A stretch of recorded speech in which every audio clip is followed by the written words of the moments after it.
شروع اللہ کے نام سے جو بڑا مہربان اور نہایت رحم کرنے والا ہے۔ فیکٹ وائز کے معزز ناظرین اکرام، السلام علیکم۔ بنی اسرائیل کا نظام یوں چلتا تھا کہ ہمیشہ ان لوگوں میں ایک بادشاہ ہوتا تھا جو ملکی نظام چلاتا تھا، اور ایک نبی ہوتا تھا جو نظام شریعت اور دینی امور کی ہدایت و رہنمائی کیا کرتا تھا۔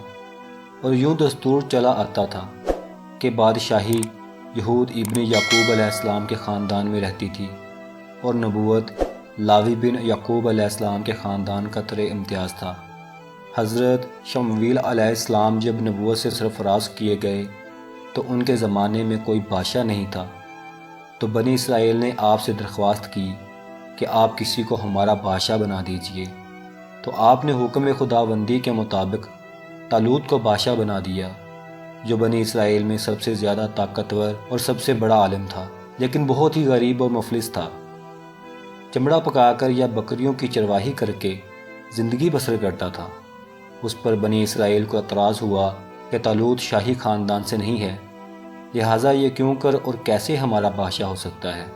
اس سے زیادہ تو بادشاہت کے حقدار ہم لوگ ہیں، کیونکہ ہم لوگ شاہی خاندان سے ہیں۔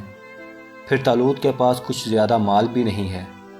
ایک غریب اور مفلس انسان بھلا تخت شاہی کے لائق کیوں کر ہو سکتا ہے؟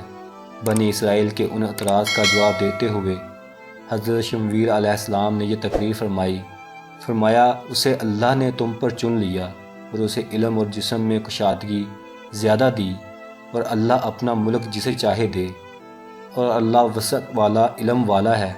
اور ان سے ان کے نبی نے فرمایا اس کی بادشاہی کی نشانی یہ ہے کہ اے تمہارے پاس تابوت جس میں تمہارے رب کی طرف سے دلوں کا چین ہے۔ چنانچہ تھوڑی ہی دیر کے بعد 4 فرشتے صندوق لے کر آ گئے اور صندوق کو حضرت شمویل علیہ السلام کے پاس رکھ دیا۔ یہ دیکھ کر تمام بنی اسرائیل نے طالوت کی بادشاہی کو تسلیم کر لیا، اور آپ نے بادشاہ بن کر نہ صرف انتظام ملکی سنبھالا بلکہ بنی اسرائیل کی فوج بھرتی کر کے قوم عمالقہ کے کفار سے جہاد بھی فرمایا۔ اس واقعے سے جہاں بہت سے مسائل پر روشنی پڑتی ہے، ایک بہت ہی واضح درس یہ ملتا ہے کہ اللہ تعالیٰ کے فضل اور اس کی نوازش کی کوئی حد نہیں ہے۔ وہ چاہے تو چھوٹے سے چھوٹے آدمی کو منٹوں بلکہ سیکنڈوں میں بڑے سے بڑا آدمی بنا دے۔